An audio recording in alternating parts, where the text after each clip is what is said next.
when it started the late 90s, you started to see foreign investment, and not from China like people think. For us, it was Germans. Um, they were being recruited to buy fields for the corporate farmers. Hey, you want to invest money? Buy this field, we'll rent it from you. So, I mean, I can look at there's three fields. I'm looking out the door of our barn. I see three of them that are owned by investment groups. Nobody that's ever going to set foot or ever actually physically see that land owns it. There used to be five farmsteads within eyesight of where I'm at now. We're down to one besides mine. It's just people are leaving. The money wasn't there. The 80s, part of it was the 70s, 60s, and 70s were real good farmers. People started to get stretched out further than they should, and the 80s broke them. Let's go.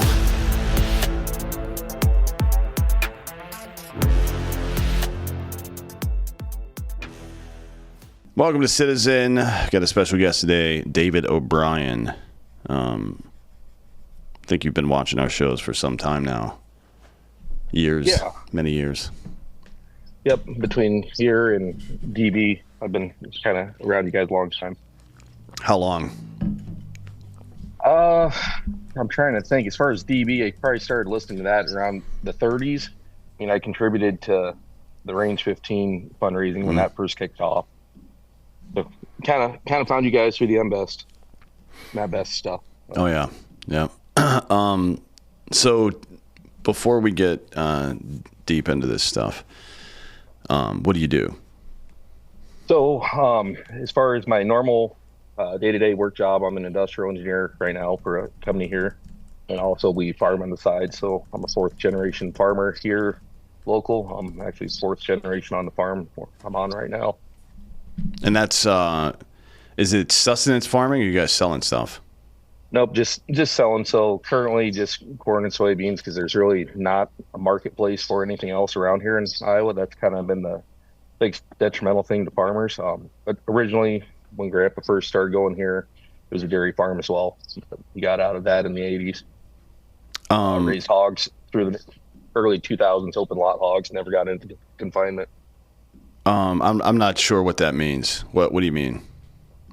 As far as market availability? No, confinement. What's the difference? Okay, so hog confinements are what you think of when you think factory hog farming, where it's a large building. The pigs never see the light of day other than when they're going from a trailer from one building to the next, or to a packing plant. For us, it was more the traditional. We had concrete lots, we had open huts, so the hogs had fresh air. We're feeding. It's a lot more manual. Had hog feeders where we'd actually transport feed to them. A lot more manual. Probably better in the end with the fresh air, but it's still on concrete. So you said you're a fourth generation farmer. Has it always been a money making venture, or did it start as sustenance? A lot of farmers, I guess, start with sustenance and then like, okay, I can make a business out of this. Yeah, for us, started with, I guess, my great grandpa when he came to this area. I would call it a hybrid. They were raising what they were eating, but they're also selling in town as well. The area we are in really started to get populated after Iowa became a state, and basically the Irish started coming to this area. The Irish were poor. They started farming. It's the first time owning land since getting kicked out of their island. And you had a few German immigrants who came as well, and they typically were kind of the financiers for the neighbors. They came with money from Germany, whereas the Irish were dirt poor. The Irish actually take loans out from their neighbors to purchase their farms. So actually, my grandpa probably took out a loan from our neighbor at the time, or his neighbor, 3 or 4 different times, buying one field, selling it, then taking another, bouncing around till they finally settled on the home place. But anymore, it's all market around here. I'm literally surrounded by corporate farmers anymore. We're kind of one of the last holdouts of the small family farms. And you, remind me what you guys produce? Yep, corn and soybeans.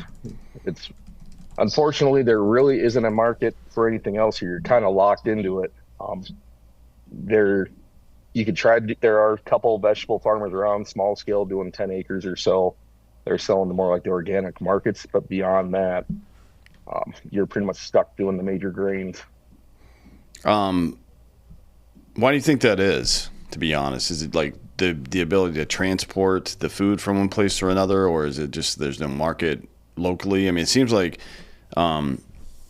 If things were more, if there was some infrastructure aside from a once a week farmers market, I would only shop at a place like that. But unfortunately, there's only one farmers market near me, and it's only open midday on Wednesdays, which is fucking retarded. So, yeah. Yeah, that's honestly the biggest thing right there. And also part of it is just to be able to purchase land around here. The cost is so prohibitive. Well, first of all, if you're going to take out a loan with the federal government through the FSA, who's kind of the Farm Services Agency, you're basically locked into what you're going to grow. You have to show numbers. You have to show proof you have experience with managing farming as well as being involved in it. And then you have to go through and do your calculator to show them, hey, I can make money at this, and they want you locked into those grains. So if you want to get into more of the specialty, there is some organic stuff being grown as far as oats, wheats, more of the cereal grains, and the market is smaller. But honestly, most of our local elevators here, when you sell to them, grain elevators, so they're the people buying all the grain from the farmers, they're delivering direct to like a Cargill or an ADM. Those are the end user market here. So when you take a loan, like a government-backed loan, to start a farm, you have to agree.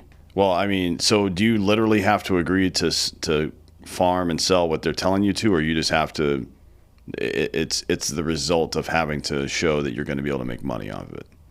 That's pretty much it right there. And if there's no market, they're going to just tell you and reject you based off of whether you have good credit standing or not. They need to see that the loan's going to stand. There were so many loans that were given out back in the 70s and 80s that shouldn't have been for farms, that even just the loan structure of how things are given out has changed significantly. Like you get back into when farming was really roaring, 50s, 60s, 70s, they would actually give you a year to make your first payments. They'd let you have the opportunity to get a crop off your ground and then start making payments. Now it's just like a mortgage. Month after you sign, you're making monthly payments, which especially in a crop industry, that's pretty hard to do. You definitely have to have a good paying town job to keep your farm paid for. But for me, I mean, it's keeping it in the family. It's something I always wanted to do. But I'm blessed that, like I said, work as an engineer. My wife works in town.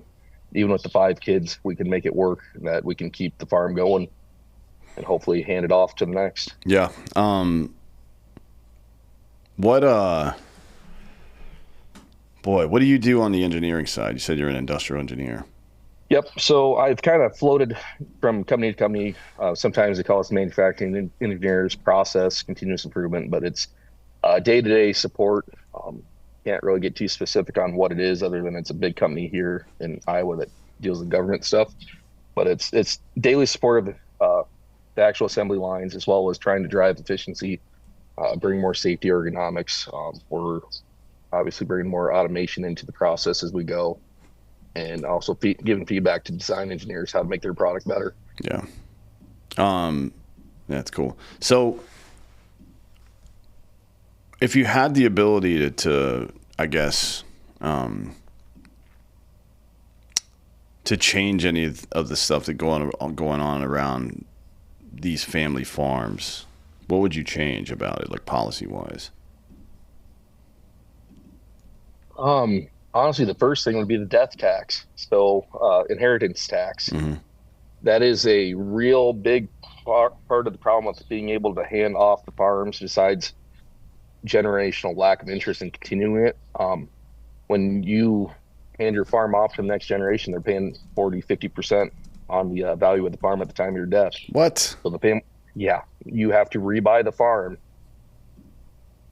Why? Yep. That's just how the federal government has set up, or not capital gains, but inheritance tax. I forget the official name for it, but it's insane. And I could be wrong on 40-50%. That was back when Grandpa died in 2012. It was right up there. So you have a generational issue where, I mean, it's hate to say it, but it's work to keep a farm going. You're not going to get rich doing it. And now you have the issue of you have to come up with capital when your parent dies to keep it in the family. So you basically got to go take out like a second mortgage to even keep the property that you already have, but for no reason, just because your dad died. Correct. Like Yep. nothing new has happened. Just one Yep. person has given it to somebody else. Is it legal to put them into non-transferable trusts and add new members to the trust? It is legal to do a trust or corporation. We're starting to look into that for the next generation for my kids or whichever. I guess how do I look this? Whatever kids actually get involved in the family farm, it's going to be theirs. I'm not gonna feel the drive to divide it evenly amongst the kids if they don't get involved. Mm-hmm. But I've also heard I need to look into it more from my side, a living will where you start the transfer before death. You do it in small increments. Something Dad had brought up to me, but it's one of those things. It sounds great until it's your land you're giving away. So. Yeah, I don't know anything about that, but I do know if you put property at least in an irrevocable trust, you can just add new members, and then once one member dies, you write basically it's a corporate charter, right? And you write a charter that says when one member dies, their shares go back to the rest of the group. I mean, some friends of mine have that for their for like properties all over the country that they have actually, like cabins up in northern Minnesota and stuff like that, where the grandparents paid for everything, but then they created a trust. They put their children and the grandchildren all in the trust together. Even the like literal non-adult children can be put into the trust. Obviously, there's a maturation date on that. They had to be 18 to, actually do anything legal. But it's something to do. I mean, that's definitely something I would look into.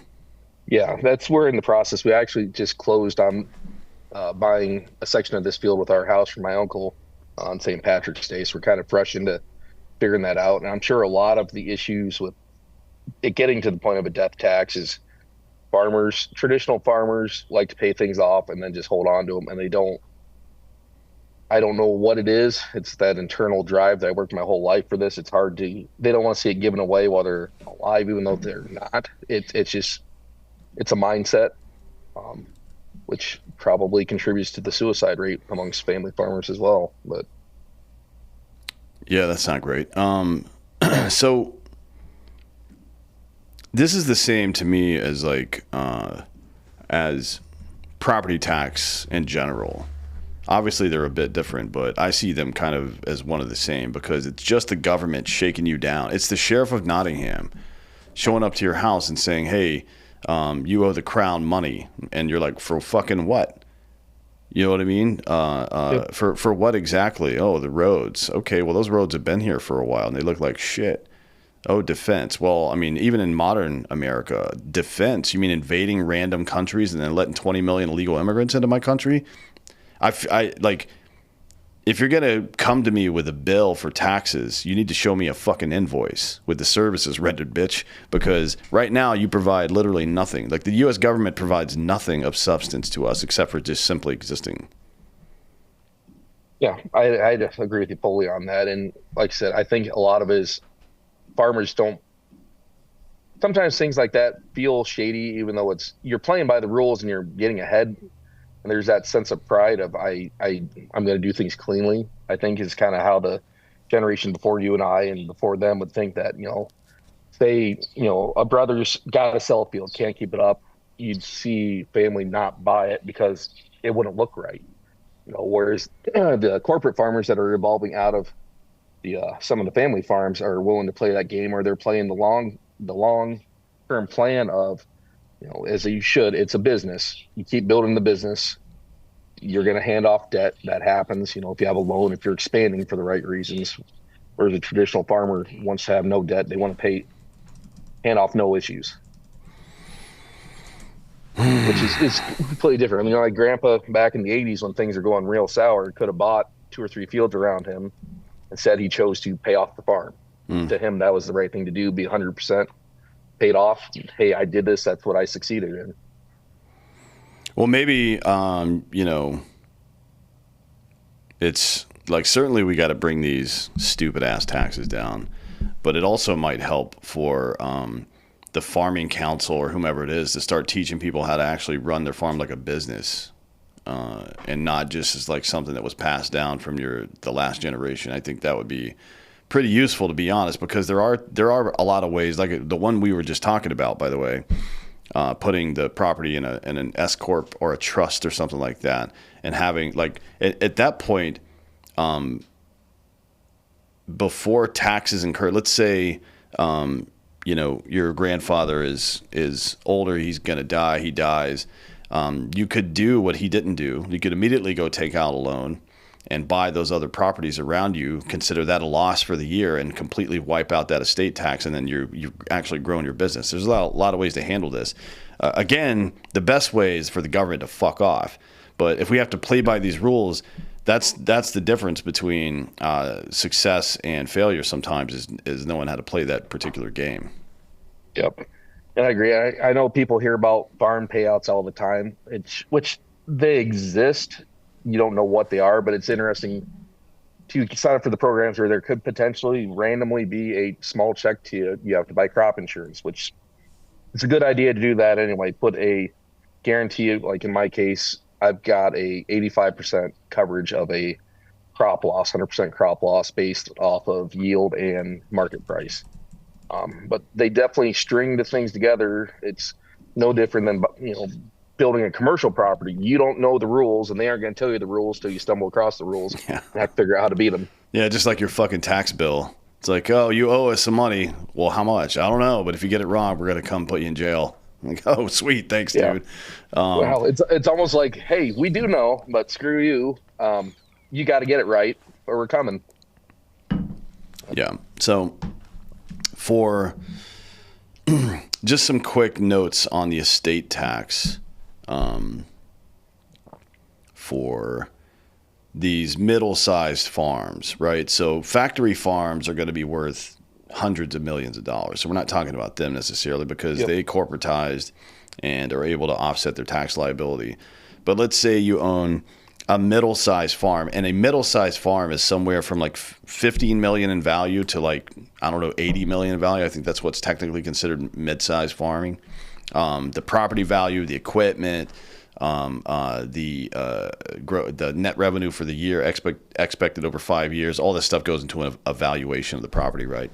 And if your valuation reaches $13.9 million, and all of a sudden you're on the hook for what you said, which is correct, 40% of your of your taxable revenue for that year, which would be, if it's at the lowest end, the $15 million farm, that's $400,000 cash that you have to give the government just because your dad died. Are you fucking kidding me? I mean, that is unconscionable. So, and also depending on where you are, the price for land. So around here, that is a 1,000-acre farm, because all that is in Iowa. You cannot live off that. That is not enough to raise a family on. So, we're nowhere near that. At one point back, like I said, late 70s, between my dad, my uncle, and my grandpa, they hit that 1,000-acre mark, which was kind of unheard of at the time. But the 80s hit. Dad had to sell a field. My uncle got divorced, got out of it. And that's when Dad started working in town to provide for us and keep the farm going. I mean, 1,000 acres for farming is not very much, man. I mean, it's really not. No, the guys that got us surrounded, I think they're running around 15,000 acres. It could be higher than that. And some of those guys start getting into, raising corn in Arizona and New Mexico, which seems, I don't know how you'd ever make money doing that with all the water you have to purchase to keep it going. But I'm just doing some quick math here. So the price per acre of that kind of land in Iowa right now is about $11,500. It's actually higher. Okay, this is just what Google says. We're taking we're taking the most conservative estimate here. That 15,000 acre property would be worth $172,000 that your neighbors own. Or I'm sorry, 172 million, not thousand, excuse me. Which means if they're not set up correctly and they get hit with the estate tax, they are fucked. I mean, that's like you're going to end up spending let's see, $8 million basically, give or take, on taxes. $8 million cash that you have to give the government because your dad died. To keep what you have. To keep what you fucking own, what you paid off. Pay the tax. I mean, Jesus Christ, every man. year. It's 98% nuts. of farms, by the way, are family owned. The vast majority are small. About 1% of farms nationwide pay the estate tax, but they include all of the family owned farms they include are things like sustenance farms, right, that are registered for, because you do get some tax write-offs with Department of Agriculture and shit like that. In the same way, it's not the same in every state, but I think in Texas or not Texas, Texas is just two. In Missouri, if you have 4 cows on your property, then you can write that off as an ag business.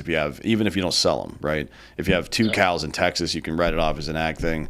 But even the larger farms that produce, like Millennial Farmer, he's got a bigger size one, right? So he's on the high end of mid size, I would say, reaching corporate level, because they've been doing it for so long.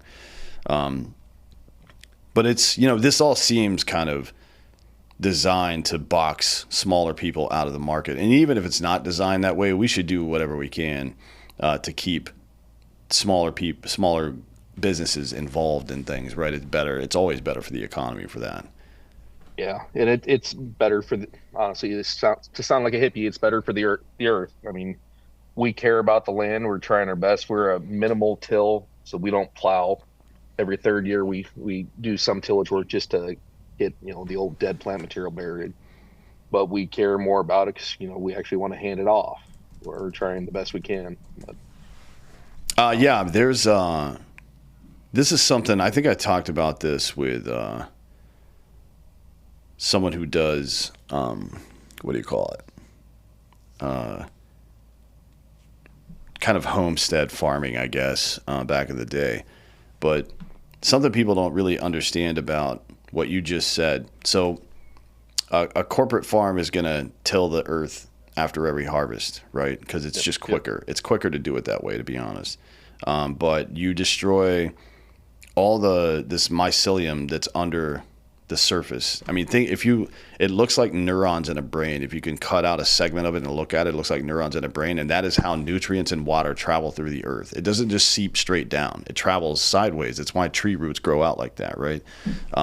So imagine little tiny, like angel hair pasta thick tree roots all through the earth. And that's what's carrying your nutrients and water in the ground. And that's why we have fruits and vegetables now that have 20% of the bioavailability of nutrients that they had 100 years ago, right? And that's why we're all walking around fucking sick all the time, because the food that we eat isn't real food. Even the stuff that comes out of the goddamn ground isn't real food anymore in a lot of ways. Yep, and you've seen since the 60s and 70s the use of petroleum fertilizers more than livestock. They got more marketable or more profitable for farmers to drop the livestock and just stick with crops. Now they don't have that source available to them. Yeah, I mean, just the destruction of the soil. When I was growing up in the 80s and we were tending our farms, like aeration, tilling was all a big thing, and it was all wrong. Every part of that was wrong. It's like, you do it thinking, and I guess without understanding how the system works, it makes sense. Like if we move this dirt around, it's going to turn things over. It's going to be easier for the water to drain through it. And that does happen, right? You basically turn it into sand and the water just goes straight down and it never travels out. So if there's a plant or two that doesn't get watered as much, that's why you see misshapen stuff on the vine and stuff like that. And then, these microbes that develop around the mycelium that eat funguses that aren't supposed to be there, and prevent erosion, right? All this other stuff that happens get completely wiped out when you till the soil. And sometimes you do have to do it, right? Like you said, sometimes you throw your waste into the ground and fucking dig it in there, right, to refertilize the earth for whatever. And that's why a lot of people do rotational stuff as well, especially on sustenance farming. It's quite a bit easier on a sustenance farm to do rotational, but there's we know all this stuff now, right? Like we've dug chunks of the earth out, looked at it and be like, oh shit, water's traveling laterally. It's not just horizontally, Yep. And that's where you saw in the 70s, again, you started to see the no-till movement, which of course, then you have the ignorant people saying no plow, no yield. bunch of nonsense. But when you get into the corporate size farms, for them to run the acres they run, they have to run, god awful huge equipment, which forces them to till just from the compaction of the equipment itself. Most of the tractors we're running are from the late 70s, early 80s, 200 horse tractors, which at their time was big. Now they're small, but we do just as well as anybody else, but we never take out a loan, and we work on our own equipment too. And we keep the compaction down. We try to run light, run fast. Yeah, and my buddy, the one I was talking about, he does permaforest style stuff, right? So he's full blown hippie with it, which is funny because he's a total libertarian. Which there's not a whole lot of distance between libertarianism and hippie, in my opinion, though. But he plants cover crops quite a bit, right? Yep. For that reason, instead of digging up the earth and all that shit, you plant cover crops to let the soil recover for that next year, protects it from whatever the fuck, right? It could be just grass, to be honest. It doesn't have to be anything super complicated. You could just plant grass. Although, soy, clover, stuff like that. Clover especially is a popular one because it keeps the dust down, which keeps the soil settled where it's supposed to be. Yep. Ryegrass is a big one, I think, that people use. And then I think buckwheat's one. There's a bunch of different stuff you can do. But yeah, these are things that are quite a bit smarter to do than just destroying the fucking soil that you're working with. Yep, absolutely. And you also get into contour farming. We're not overly hilly by any stretch of the imagination here, but we still run our rows with the contours to create a natural damming effect when water runs down the hills. Yeah, people don't know about, like, even in state, this is something that's important to know, by the way. Even if you're in a state that makes collecting rainwater illegal, you can still build a contour swale, and that's completely legal, and there's nothing they can do about that. It's just a little hole in the ground that'll trap water for you, and there's nothing illegal about it. Yeah, actually, you can see across the block, which they're mile by mile blocks here, farm my great grandpa had. He put terraces in back in the 60s, and we're Eastern Iowa here. I think you took a trip to Dyersville for the Field of Dreams once. We're not hilly by anybody's definition, but he did that just to protect the ground back then.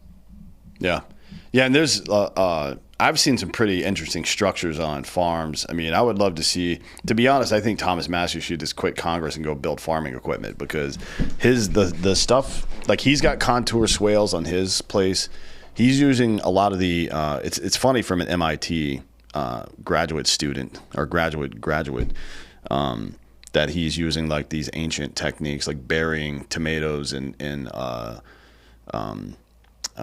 what do you call it? Not soot, but it's like burned coal, basically. But burying potatoes in the ground in a big fucking 55-gallon drum and shit like that, and it just stays good forever. Basically, it's like sometimes it's like taking you talk about taking care of the earth, and people think, oh, you're fucking talking about climate change or any of this other stupid bullshit. It's like, no, there are just some things that work, man. People didn't have the refrigeration technology we had for a very long time, and they figured it out.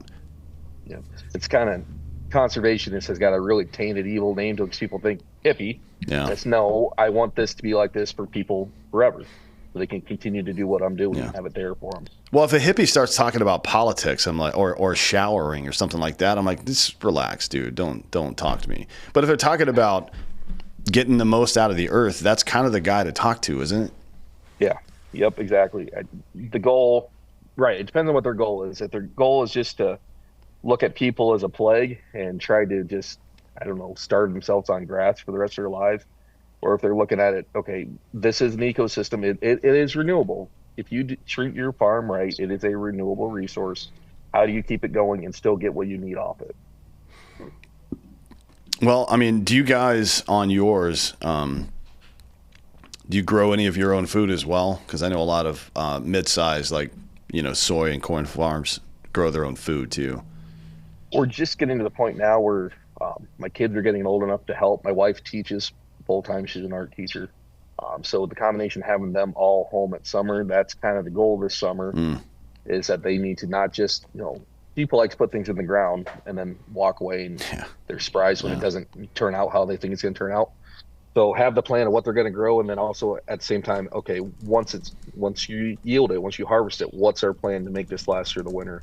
So trying to rebuild those skills, if And if they move to town later, great, but they'll know how to do this if it comes down to it, and they'll understand that pride and hard work is not a bad thing.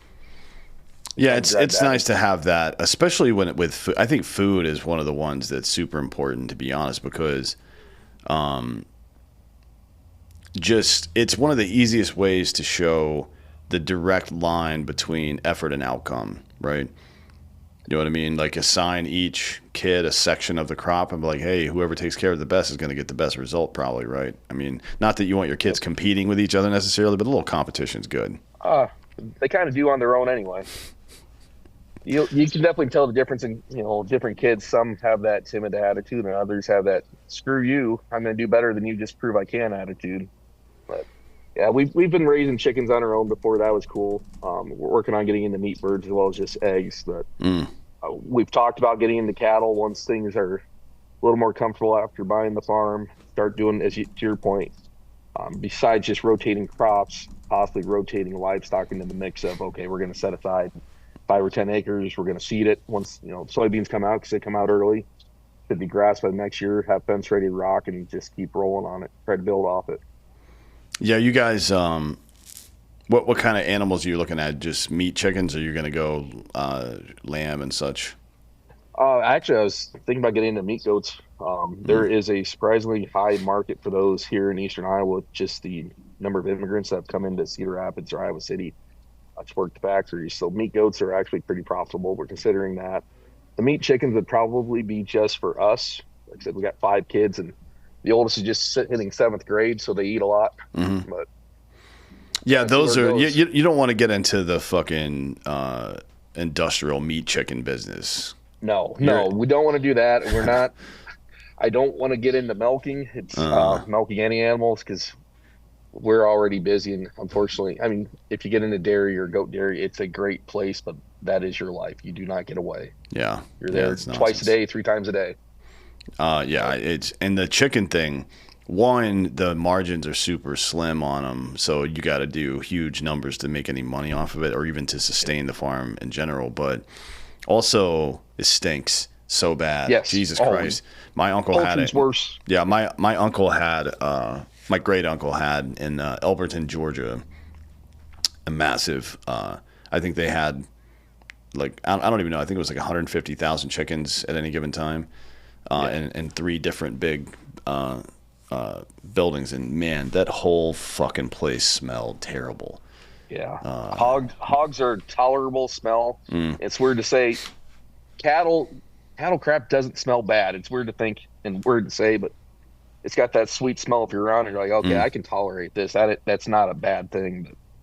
But people look at you sideways when you say that if they haven't been around it. But it's all right. But that's kind of even getting back to your point of getting big is not necessarily profitable. I've found even through doing grass hay, I still bale small bales, grass hay, waterways, pastures. The market on that, the profit margin on those stupid 80-pound bales is so great compared to selling a big bale, because you've got your horse people, you've got your show cats people that will. So same thing with livestock. If you do the grass-fed livestock, finish out on corn, to your point, to have a little bit of good marbling in there, people pay a premium, especially if they know where it comes from. So you're almost better off staying small enough that you can schedule the animal going to the locker, sell off the quarters, halves, fulls, and build from there. Yeah, I was just talking to my lady about this yesterday. My real introduction into economics was our 5 horses that we had. Because when you're a kid, there's just stuff. You don't know what anything costs. You're an idiot. You know what I mean? Yep. It's like, all right, we're out of stuff. We need more stuff. And then more stuff shows up. That's your relationship with it.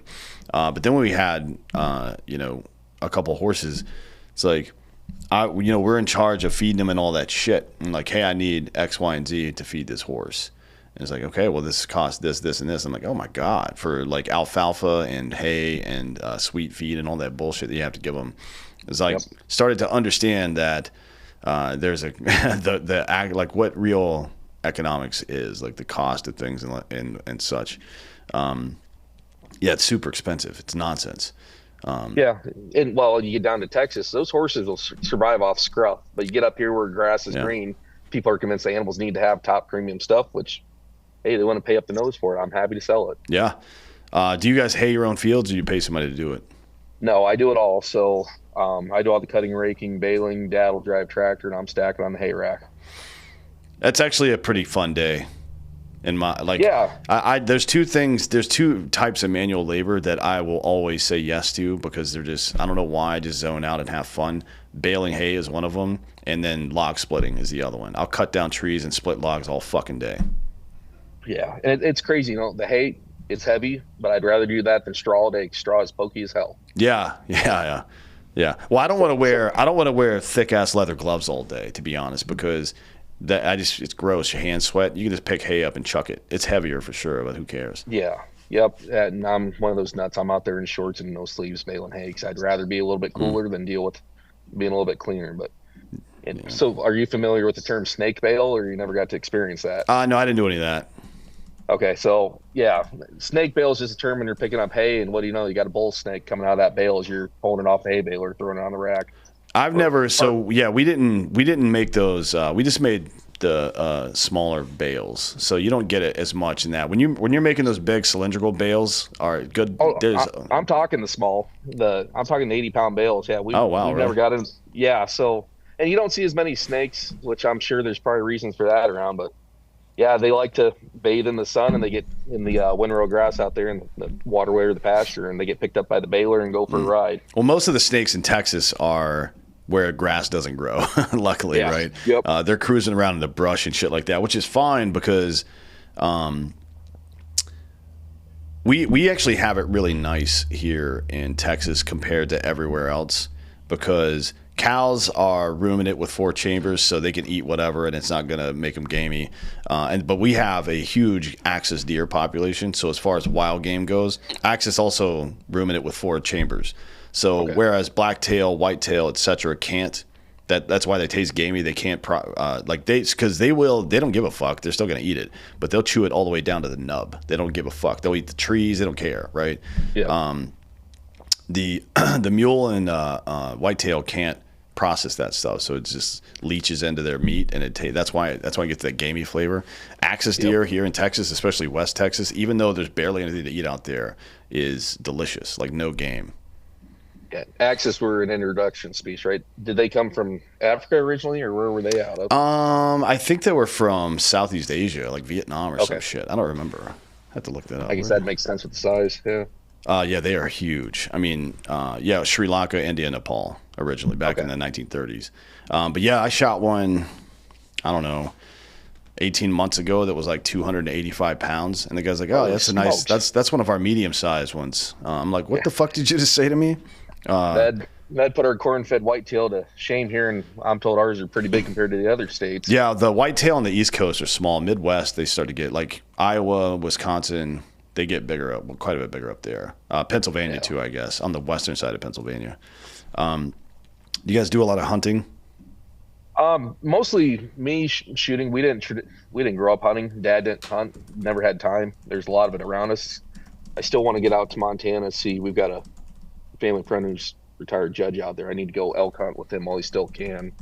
But yeah, it's just small game, dinking around with varmints mostly here. Coyotes, possums, raccoons, those sorts of things. But the coyotes are getting bad. We're starting to get cougars more often here in eastern Iowa now. Thanks again to the government releasing them to control deer population. Yeah. Awesome. They did it in Colorado and Washington and Montana as well. Yeah, they were in complete denial here that they were doing it until people started shooting them, and what do you know, they're tagged. Yeah, they were. That's funny. They were saying they weren't. They didn't exist, or it's like this isn't happening, and then people are like, or there's cruising around through the cities and stuff, right? And you see, like the first warning sign is when you see the larger game getting closer to the city. Then you know that something's driving it down there. It's either that they ran out of food or water, or that a predator animal is chasing them down. And still, the people that are in charge of making these decisions aren't conservationists. They're not hunters. They don't know anything. They're just politicians. They have an idea with no plan or forethought, kind of like Rob and company taught us about the American Hippo Bill back in the day. Yeah. It's a it's a solution for a problem that doesn't exist. Yep. Let's release just, cows that like to wade water into the bayou. What could go wrong there? Yeah, it's crazy. There's a lot of stupid shit that goes on, and I don't think anybody that's ever owned a family farm has ever been at the U.S. Department of Agriculture. I don't think anybody's ever been in charge of that that's actually owned a small farm somewhere, right? That's why I was kind of hoping that Massey, even though I like him being in Congress, would take that job at Department of Ag because he knows what the fuck he's talking about, right? Well, it'd be a game changer, especially if he finally breaks, the food program, welfare programs. That doesn't belong in ag other than purchasing goods. It's got nothing to do with it, but it makes the ag budget look like such an inflated, bloated mess. It'd be, well, yeah, he needs to shed light. But Well, tell me about that. What do you mean by food and welfare programs? Is that in relation to food farming? stamps. Food stamps is part of the federal ag budget. So you get into the welfare programs, food programs, they've traditionally been part of ag. I'm guessing it started with the government cheese program. Again, another wonderful government decision to start stockpiling cheese. But Jesus Christ. um, Well, that's yeah, great. yeah, All right, I got some questions. What's a yeah. like? So you got a real job too? Not that Yep. farming isn't, but you got a day job, I guess you could call it. What's a typical day on the farm look like? And how's your wife and kids and your dad? I guess. Do you have any siblings? Who else is involved in it? So right now, it's as far as involved in the actual farm work, it's me and Dad. Dad's got his 230 acres. I've got 80 that I'll be running for the first time this year. As far as siblings, I have two. They're zero involvement. Just and as far as the wife, she'd like to get involved. She grew up in town, but right now she's kind of handling the kids for me. We got five of them. The oldest, she'll turn 13 this year. The youngest turn five. We're trying to keep them sane. So typical day, like right now, we're trying to get ready for spring. So I'll take a day of vacation or two. We're coming home doing all our preventative maintenance work on our equipment, getting our planter set up, replacing bearings, making sure that when we're ready to roll, we're ready to roll. Which we're pretty quick. We can get it's a total of 330 acres. We can get that in 5 to 6 days. I'm talking actual planning. 5 or 6 days without running at night. We don't run GPS. Um, Part of that's there's no the BC on it. The cost for the benefit isn't there for us currently. Then also, if you get back to when you guys went across the pond and started fighting there 20 years ago, GPS got turned off. It wasn't available for farmers. So when we go to war, all the guys that 100% rely on GPS to run their equipment, they're shit out of luck. They're dead in the water. We still use mechanical markers on our planters. So we drop a line in dirt, we line up with our hood, and that's how we plant. As far as looking at our yields, we aren't doing any worse than anybody else, and our cost is so low. But when we get rolling, between Dad and I, if we're doing tillage work, we'll usually keep things running, keep tractor running 12 to 16 hours a day for a few days. Fall is usually when I take a week off from work, and we go like mad. Our bottleneck right now is our drying system when we're into corn. You let it dry in the field as long as you can, but it gets to the point where stocks have degraded enough where a good breeze or snow, you're going to lose the crop. So you got to pick. So you haul it to our drying system's down at Dad's place. Haul it there, dry the corn down to 13, 14, 15%, store it, and we actually store everything until we're ready to sell. That's another advantage. If you can store your own grain, you can hold on to it till prices go up. Prices are always at their worst come fall, usually by March through June. As things start to get hot and humid and people need space, that's when you see your prices go up. You can haul it to the elevator and pay them so much per rate per bushel per month to store their grain. They're not actually storing your grain. They're just on their books have this many bushels of whatever you took to them on their books that they owe you that. You're just paying the rental on it.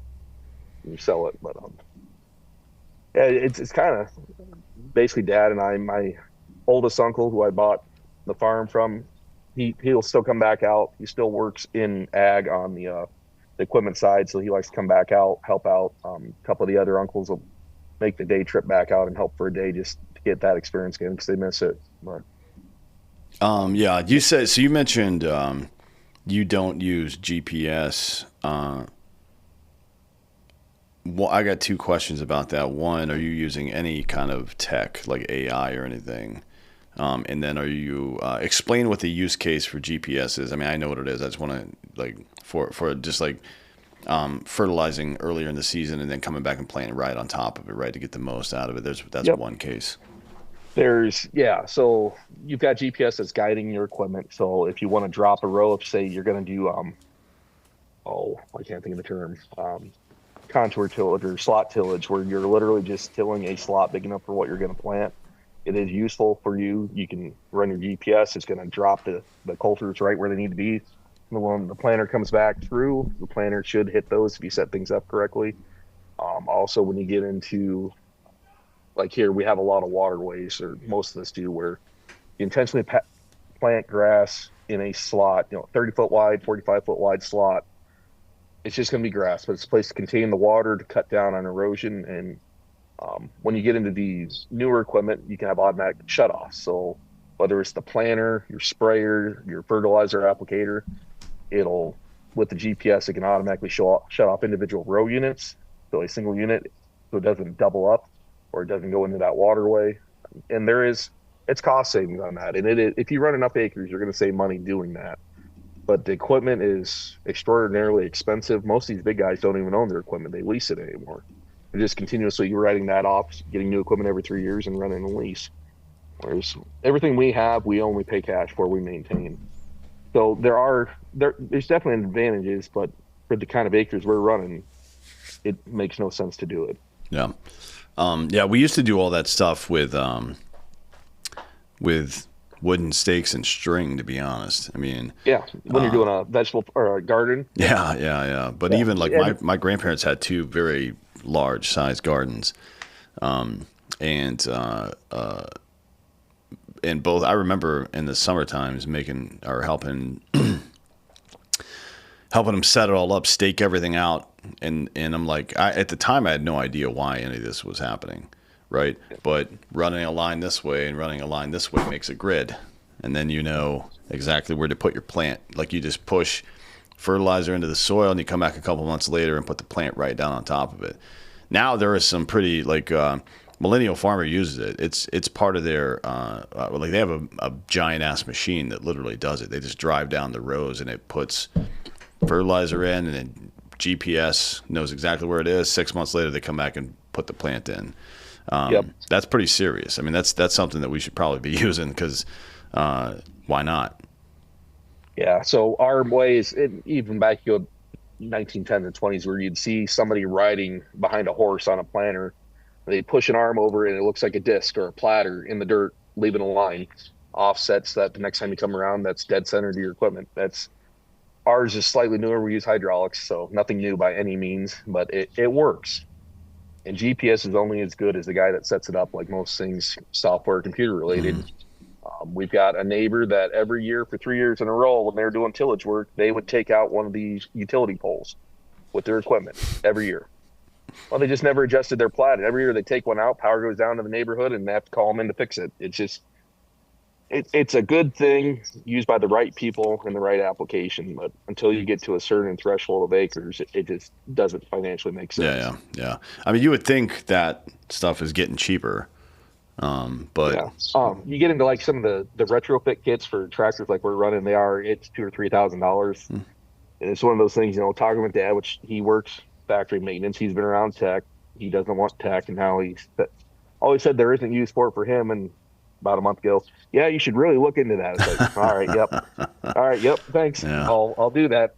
We're going to be adding actually radar to our. We've got a pole type sprayers behind the tractor. We're adding radar to it for actually height sensing. Traditional old school way, you look backwards and make sure you're not dropping your boom into the ground and tearing it up. Oh, Dad's turning 70 this year. His neck hurts. All right, we'll add sensors so it'll contour on its own. Yeah. But yeah, it's funny. So you've been at this for a minute, probably since you were a teenager. What's changed in family farming since then? For us around here, there aren't hardly any. You literally look around, and it started in the late 90s. You started to see foreign investment, and not from China like people think. For us, it was Germans. They were being recruited to buy fields for the corporate farmers. Hey, you want to invest money, buy this field, or we'll rent it for you. So, I mean, I can look at, there's 3 fields. So I'm looking out the door of our barn. I see 3 of them that are owned by investment groups. Nobody that's ever going to set foot or ever actually physically see that land owns it. There used to be 5 farmsteads within eyesight of where I'm at now. We're down to 1 besides mine. It's just people are leaving. The money wasn't there. The 80s, part of it was the 70s, 60s, and 70s were real good farmers. People started to get stretched out further than they should, and the 80s broke them. So when you see mom and dad struggling, people don't want to farm anymore. And for me, it's more that it is the ones doing it have that sense of duty of this is what I'm supposed to be doing. I'm supposed to keep this going. I got a lot of people congratulating me for buying a piece of the family farm that my great grandpa bought in 45. I told them this isn't the celebration. The celebration is when I hand this thing off. When I did my part and I kept it going. That until then, it's stress. It's what I want to do. It's the right thing to do for my kids and the next generation. But it's that loyalty to keep it going. It's kind of like, I coach a lot of my kids in sports, and my 4th child is the first one I'm not coaching her just because I'm too tied up with the other 3. And people ask me in the stands, does it feel good, watching your kid out there on the field? And I look at them and say, no, it feels like I'm doing something wrong. You can't explain it, but you're not there. You're not doing what you feel like you should be doing. The same thing with the farming. If somebody else ever owned this farm, you'd be mad. You'd feel like a disappointment, like grandpa, great grandpa, everybody before you failed them. I don't know, maybe that's part of why people are getting away from it. A lot of it, people just like to not work much. I think they just want to make their paycheck and do what they want to do. I grew up not, like I said, dad got hit hard in the 80s. That's when he started working in town. So we weren't poor, but we didn't have anything extra. We got used to it. You don't go on trips. You don't go to town to go eat out to restaurants, or you might go see a movie once a year. That's kind of what I was used to growing up. The farm is what mattered. Maintaining that for the next generation is the drive. But the old guys around us that are not are not corporate farmers, they're farming like us. The question will be when they're done, what happens after that? 'Cause some of them just don't have kids. They never did. Or, their kids aren't involved. So that tells you, okay, it'll get sold at some point. But yeah, what do you from your farm, what do you once you're gone from this earth, what would you like to see? I mean, what's your dream or goal or whatever? the dream would be all 5 of our kids wanting to be here and be a part of it. That's not realistic. The goal is at least one of them wanting to keep this going. They don't make any more land, so keep it going, keep farming, have that passion to produce off it. Kind of trying to steer the kids towards professions that could contribute back to it in the long run, or just as far as society as a whole. I mean, my kids are smart enough. You're not hearing them say they want to be YouTubers or any of that crap. The oldest wants to be a nurse practitioner. Number 2 wants to be a vet. Number 3 said firefighter and farm on the side. So trying to drive them to have the skill set to do better than I did and just keep this going for as long as we can. Because we're kind of, like I said, we're the last bastion standing here. I'm surrounded by corporate farms. And just to be able to say, there's going to be, it's weird to think in a rural farming town that the next generation, there's going to be that many fewer kids that can say, hey, we farm. Nobody does that. Or if they say we farm, they mean, well, they've got hired hands and they've got $1 million equipment and they're watching it be done, but they happen to own it. Just building that work ethic into the kids, that this is something good, and this is something nobody can take away from you. Yeah. Other than the government trying to tax the shit out of you. Yeah, well, hopefully this current administration will figure something out there, but we'll see. Yeah. In the short term, it's what they're doing is definitely going to hurt like hell. We're going to survive. I know it's for the right reasons. We're seeing grain prices drop, which I'm not surprised. I knew that when I voted for them. That's what's going to happen. On the plus, the land of make believe here, we just dropped our income tax rate to 3.8 or 3.9%. So we're now one of the lowest in the country for that. Sweet. You're breaking up too bad to understand now, so I have to I'm cut sorry. this off. No, it's all right. But thanks for coming today. I appreciate the Yeah, I time. appreciate it, Dan. Yeah, it's been a fun, illuminating show. I'm always looking to learn stuff, so I appreciate the time today, and thank you for coming, and thank you all for listening. This has been Citizen.